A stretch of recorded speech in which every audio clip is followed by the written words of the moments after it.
Hello everyone and welcome to my channel, or welcome back if you've already seen my face before. So y'all see the title. Today we're going to talk about some habits that will keep you sane, or at least that keep me sane. I have my computer, so I'll be looking down because I wrote a script for myself. So basically, as I have grown and matured, I've realized that habits are very important to keeping me sane and also just making life easier. So this video is for people who want to start implementing habits, but don't want to jump into the whole like, oh, let me go to the gym 5 times a week.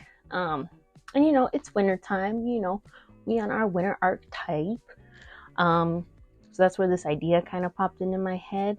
And a lot of people don't like the winter time, which is understandable, because I also don't like the fact that the sun is setting at 3:30 p.m. and that it's cold as fuck outside. However, it's all about perspective. And I think a lot of people shut down during the winter time, so it affects a lot of people's mental health. So I'm just hoping that hopefully you can take some sort of habits from these videos and implement them into your life to just sort of improve it somewhat if you want to do that. Whenever you find this video or it finds you, it means you want to start doing something new. You want to make a change. So you can start now, or at least once you finish this video. That being said, these aren't like revolutionary or original. These are just habits that I found that have stuck with me for over a year. And in my opinion are pretty low maintenance. So let's just jump into them. There will be timestamps in the description if you're like me and you want the Spark Notes version, or you just want to see the list and you don't want to listen to me. But disclaimer, these are obviously just my opinions. These are not going to cure your life if you're utterly miserable.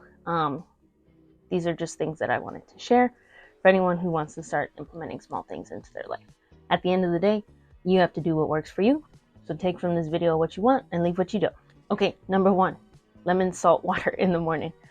Point blank period. This just makes me feel more bougie. It's essentially how I look at it. Homemade Gatorade with electrolytes. What more could you ask for? It's also been really good when you have hangovers. Just saying. My mom is bougie and she squeezes a half lemon into her water every morning, but I am lazy. So I just buy the lemon juice from the container and do a couple squeezes. And I love water. Like, don't get me wrong. But it can get boring sometimes because I don't care what anyone says. Not all water tastes the same. And if you're able to find a good balance between lemon and salt, it won't be too bitter or sour. And I'll give you a little bit of science. I will leave all my sources in the description. But as always, do your own research. You get electrolytes from salt. There's vitamin C in the lemon, which is an antioxidant. And you're hydrating your body, which... do I really need to say more? I feel like that point is hammered really hard. Like, drink more water, drink more water. The second point is routines. Now, I know what you're thinking. This sounds redundant. But also, think about it. Not having a routine is a routine. So I have certain things that I do every week where I had to put in the effort at first to implement them, but now I don't even think about it. So, for instance, skincare. I tried to do skin cycling, and that just, the whole 4-day routine didn't work for me. So now I have my own sort of skin cycling routine. So Sunday, Tuesday, Thursday, I do the double cleanse. So it's like the oil cleanser, the regular cleanser, toner, essence, serum, and moisturizer. Easy. Mondays, I do the exfoliating face mask from The Ordinary. And then Wednesdays and Fridays, I use retinol. My everything showers, Sundays. You know, the whole thing. Washing my hair, I do it twice a week, Sunday and Wednesday. Because I learned, last year, that I don't need to wash my hair every other day because it just makes it look dry. Like my hair right now. I washed it Wednesday. I'm filming this on a Saturday, so I'm going to wash it tomorrow. And it honestly doesn't look that bad, but I also had to build up to get to this point. Laundry, I usually aim to do it once a week. Doesn't have to be the same day, but it usually just depends on how much clothes I've worn and all that. Cleaning the bathroom, I low-key fell off with this, but every Tuesday from like what was it, May to about October, every Tuesday I would clean the bathroom. And it didn't have to be like a full deep clean, but it was like scrubbing the toilet, wiping the sink down, scrubbing the shower, or just doing the mirror. I kind of would just do what looked like needed to be cleaned. So maybe someone's gonna judge me for that, but I was starting small, and I need to get back into that. The other thing, the gym, which I also low-key fell off. But I would usually go Mondays and Wednesdays right after work. Fridays if I was having a really good week, but that didn't happen often. So that was the gym. Shower routine. I usually aim to be in the shower at 8 p.m. That's the time where it's like, all right, the day is done. Time to wind down. So there's that.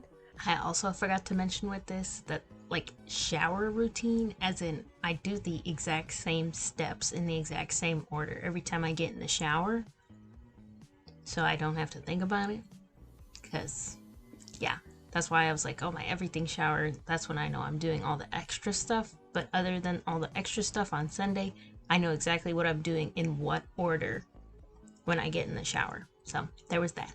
And then a morning routine, which I have a morning routine, but it's not super established because it depends on what time I wake up and get out of bed. But basically, once you get into a routine, you don't have to think about it. It helps with not having to think about what you have to do because you kind of just know what to do. It's, what do they say? It takes like 21 days to build a habit or a routine. You just gotta put the effort in at the beginning. It's the hard work, and then you don't think about it. Third thing is podcasts on the commute to work. So obviously this only applies if you like drive, if you take the bus or the train, or if you work from home, this doesn't apply at all. So me, I've been religiously listening to Elicia Gougen's The Glow Up Secrets podcast on Spotify.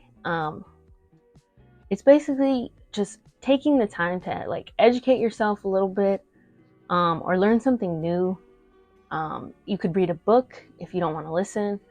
I know for me, listening to music on the drive to work could sometimes get me like excited, and it's like, yes, it's not bad, but I want to have a calm commute to the workplace, to my workplace. So just taking the time to educate or learn something new. It's never a bad idea. Okay, number 4, silent showers.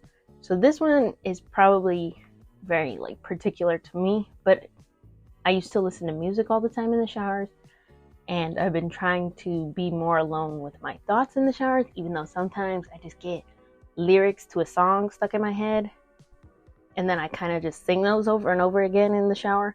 But that's beside the point. We are constantly taking in stimuli, and you need a break. So it's just by taking a silent shower, just listening to the water or the fan, it just gives you a moment to connect with your body and your mind and your thoughts. Now, if you can't be alone with your thoughts, that's a whole other discussion, which if you want, I could talk about that eventually at some point, but that's a whole other issue in itself. But this could be a good way to slowly start that process. Especially for me, I don't take super long showers. I used to, but if you were a quick like 20 minutes in the shower, it's at least somewhat of a break. This kind of also goes hand in hand, but like I used to only be able to fall asleep listening to ASMR. And I've been able to get over that because I find that I sleep better when I don't have earbuds in or anything like that. But yeah, overall, it just helps with being more connected and helps with burnout, I would say, especially if you doom scroll a lot. So you can just relax. Number 5, not sponsored, Duolingo. So it's just another way to educate yourself. It's also fun, like it's a game, and it's like, it used to just be language learning, but now they have math and music on there. So like with language learning, I started off with Spanish, then I got into Japanese, and now I'm learning a little bit of Arabic, which is really, really hard. And I also just recently started doing the math and music because I played saxophone for 3 years, and I would like to eventually get back into it, but just relearning old topics. I don't use any math at my job, like seriously. Maybe like once a week. So it's just like keeping your mind sharp, you know? So, like I said, it's a game. The streak, the widget is like the funniest thing ever. And it's especially fun if you have friends, because this entire year I started, what is it? Let me see what day I'm on. I haven't done it today yet, but I'm on a streak of 293 days. And this entire year I've been telling my friends, download it and add me as a friend. So now I have several of my friends. We have like streaks. So it's just fun. Number 6, Greek yogurt before coffee. So this kind of is related to the whole like eat breakfast in the morning. I started doing, obviously this only applies if you drink coffee in the morning, but for the longest time, if you know, like if you're a regular coffee drinker, you know, if you drink it on an empty stomach, there's like a burning sensation a little bit. And I have never been a breakfast person, so water and food before coffee, I believe I've heard that it helps with regulating cortisol, blood sugar spikes, because you hear a lot of people say don't drink coffee on an empty stomach. So the number one reason, this is kind of getting into the science a little bit, is like coffee is acidic, so it can irritate your stomach. I know back in the day, like maybe 2 or 3 times where I would drink coffee on an empty stomach and I would throw up like 30 minutes later, and I was like, ooh, like this is not fun. And then with cortisol levels, it can temporarily increase this hormone, cortisol, which is the hormone, which can impact your anxiety levels. It can disrupt your sleep, and it can cause heart palpitations. So again, it's like, just do what works for you. But I've found that even though I'm not hungry in the mornings, just having a little bit of Greek yogurt, especially because it's got protein, before I drink my coffee, just kind of helps with mostly just getting rid of the burning sensation that I would feel. So there's that. Number 7 is gratitude journaling. So this is going to be a little bit of a long one. So I think it helps with overall attitude. So even there's some days where I wake up and I'm just grateful I have socks on my feet, I've got food in my pantry, or there's a roof over my head. If you consider all the things you're grateful for, I think it truly can help for when you have bad days. So this doesn't mean like you're currently ignoring your current situation. Like if you're in debt, thousands of dollars, or you're on the verge of losing someone, that doesn't mean you ignore those things, because 2 things can coexist at the same time. You can be going through a breakup and still be grateful for the friends that you have who can support you, or just be grateful that you're still breathing. So maybe that's a privileged take, but my gym teacher in middle school always used to push the narrative that you get out of something what you put into it. And this kind of leads to my next point, which, hear me out. I think it helps with manifestation. And I'm a very skeptical person, but I've had way too many coincidences happen. And I'm going to share with you the biggest one, the story that literally happened to me this year. So I graduated college. I'm job hunting. I'm feeling sorry for myself because I see all my other friends getting jobs or doing cool stuff. And I fell off with my gratitude journaling. And so the day that I picked it back up, I picked my journaling, I used the 5-minute journal like everyone else. The very day that I picked it back up and I went to work and I got out of work, I got a call for an interview for the job that I currently have. And I really like it. So, and I had a job interview prior to this, but I was like really on the fence about it, and it's fine because they didn't end up picking me anyways. So, but basically once I stopped feeling sorry for myself and I started focusing on all the positives in my life, my attitude shifted and my life shifted. That's all I'll say for that one. Number 8. This is also going to be a long one. Be smart with your money. I keep looking at the viewfinder. I'm sorry. So this is a long one. I started out with just evaluating my finances once a week. That's all it takes to get started. The biggest one is tracking. So I use a Google Sheets pre-made template. So I like that because I downloaded it onto my phone. So I'm able to insert my transactions right away. Like as soon as I walk out that store, I'm making a note, or I keep my receipts. I mark on my Google Calendar when my bills are due. And I will leave notes for myself in the Google Sheets about where I need to cut back. Because I spend most of my money on food and drinks because I'm in my 20s and my friends and I like to go out to bars and restaurants. So tracking, seeing where your money's going. Then there's being savvy about it. So I use Fetch and Ibotta. They're two apps. And Fetch is like you scan your receipts, you get points, and then you can redeem those points for gift cards. So that's basically free money. And then the second one, I used Ibotta for a while because it was like essentially the same as Fetch, where you would scan your receipts and get points. But the thing with Ibotta is they charge like a finance charge or something if you don't redeem offers or scan receipts for a while. Whereas Fetch will give you 25 points for every receipt, as long as it's not like over 2 weeks old, or I don't think it works with receipts if you've returned something. So, but basically, I didn't use Ibotta for a while, and then I was working my retail job in the summer, and this lady had like 4 gift cards for the store that I worked at.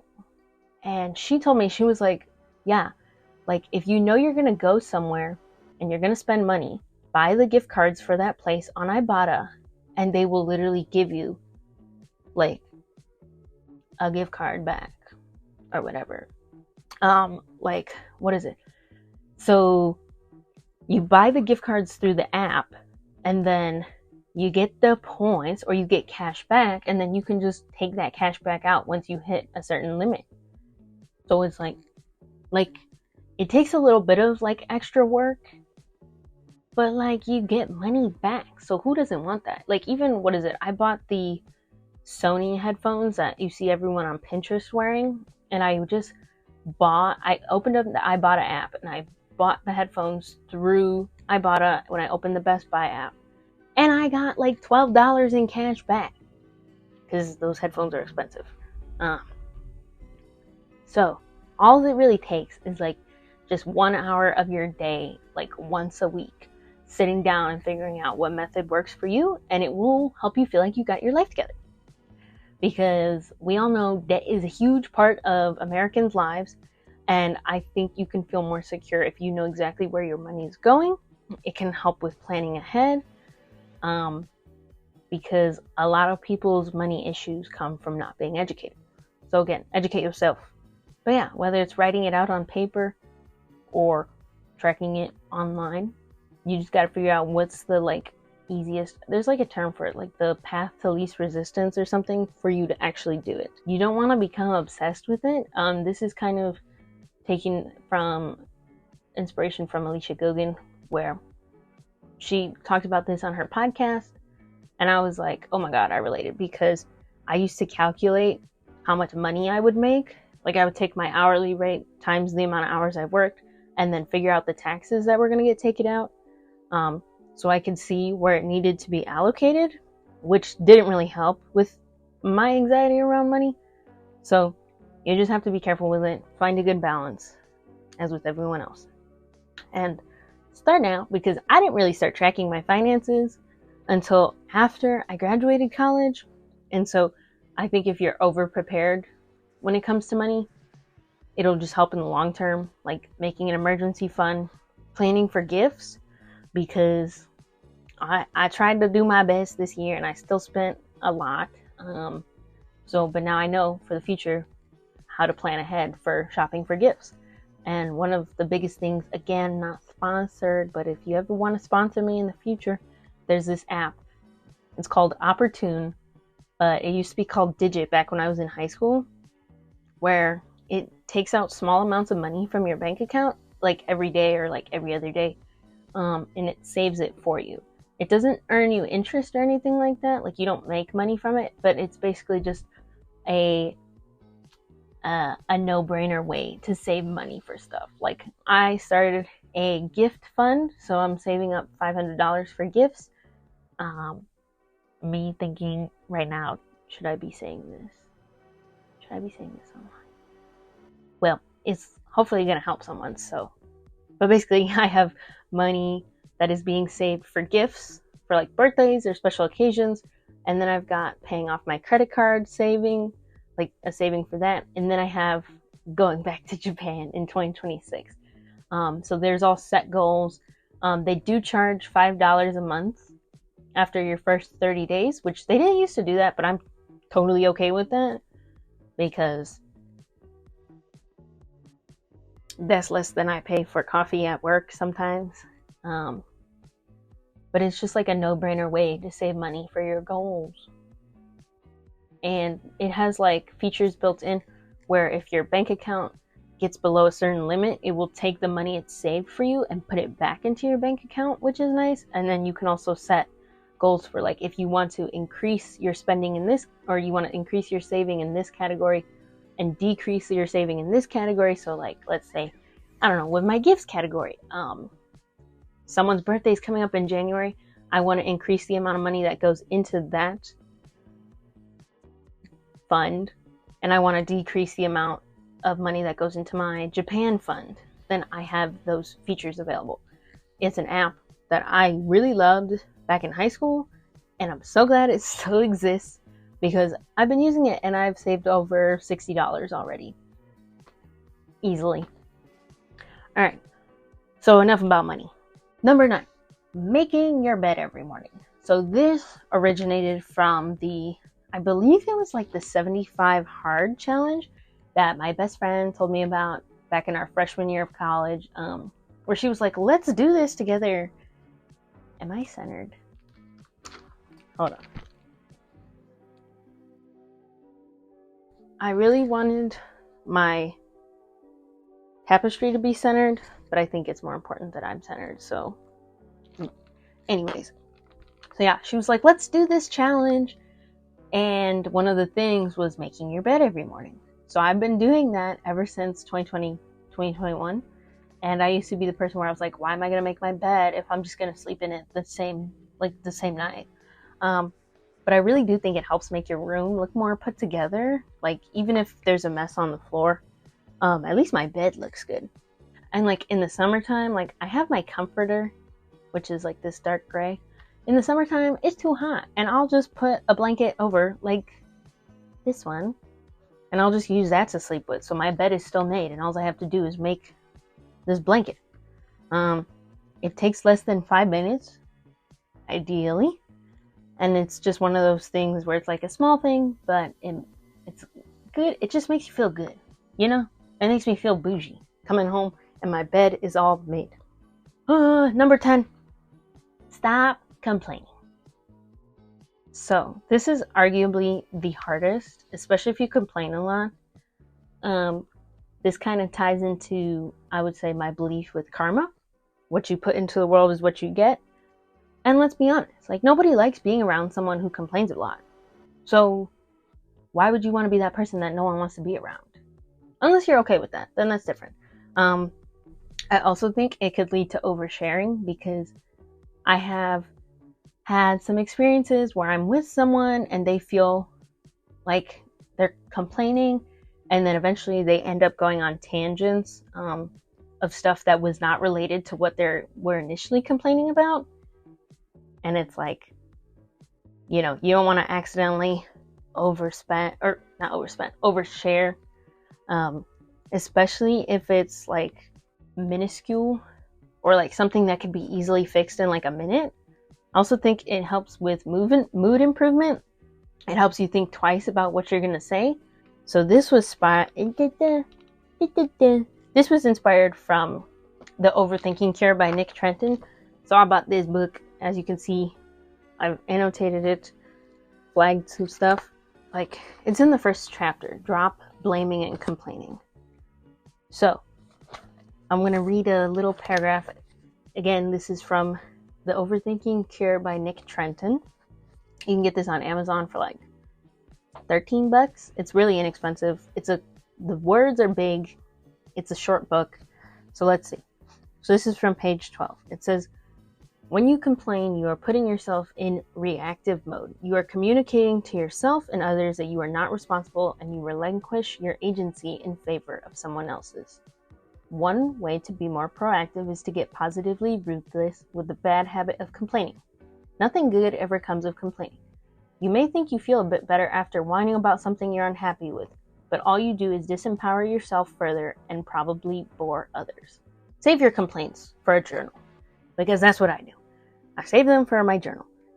And this isn't me saying that you need to hold in your qualms. This is more about mindlessly complaining about little things at the end of the day that don't matter. So like, obviously if you have an issue with someone, you should probably bring that up to them. All about attitude. Put good energy out into the world, especially if you want to receive it. And finally, I have one bonus tip habit. Gas out yourself with confidence. Now, this might be the hardest one. But walk around with purpose and walk like you are that bitch, because you are. And just like everyone else in the world, I have my own insecurities. I'm mostly introverted, but when I go into social situations or settings, I do not bring that energy with me. And I've had people in college tell me that I'm extroverted or confident in situations where I didn't really feel like that internally, but it's because I cultivated the mindset that I'm going to walk into a room and I am going to walk in there like I deserve to be in there, because I do. And again, this is situational because obviously I didn't walk into my new job like I knew everything, or I deserve to be there. They hired me for a reason, but I'm not going to walk around thinking that I know everything. And this isn't an excuse to be arrogant, because you should recognize your shortcomings and accept them and work with them. But I told my friend at the end of high school, and when I went to college, I was going to be a new person. I was going to be extroverted and outgoing, and I made that happen because I gaslit myself into confidence. And you can choose to be whoever you want right now. So if you want to be a confident person, just gaslight yourself into becoming it, because I swear, faking it until you make it sometimes can work, but you're never going to know unless you try. And my mantra that I've been saying, I said this to my friend like a month ago over FaceTime, and I've just kind of stuck with it, is that if you don't hype yourself up, who will? Thank you for coming to my TED Talk. So that's my list of habits that I've been good at keeping up with, that again, I think are pretty low maintenance. It takes some work to get them started, but once you start doing them, it's just a routine and you don't have to think twice about it. But also, don't feel bad if you can't keep up with them consistently. Like, beating yourself up is just going to discourage yourself further. You have to give yourself some grace. I usually try to maintain most of these during the week, but if I don't have, on the weekend, I don't have Greek yogurt before I have coffee. And that's okay. Because I give myself the grace, and it's not a big thing at the end of the day. Like, I don't drink lemon salt water all the time on the weekends. I do use a habit tracker for some of these, like washing my face, drinking water. And most habit trackers haven't worked for me, but I discovered this new one that my friend told me about, and it's an app called Finch, where you basically kind of have like a little Tamagotchi situation where you like raise a bird. And it's really cute. It's just so much cuter than like the other ones I've seen, and it's free, because that's my issue. A lot of other apps require you to pay subscriptions. The Opportune one doesn't count because that one's dealing with money. In my head, that's how I justify it, and it's only $5 a month. Some of these other ones they only let you do yearly subscriptions. So again, yeah, not sponsored. But if you need something to hold yourself accountable, habit tracking is a good way to do it. There's so many different methods and apps out there. You just have to figure out what works for you. Like, just literally take an hour and figure out what works for you, and I promise it will make a difference. So again, These are just what helped me feel like I got my shit together. But life is all about finding out what works for you. So that's it. Those are my tips. That's the video. So if you made it to the end, thank you so much for watching. You should subscribe. Because why not? It's free. Thank you so much for watching. Bye bye. Nope.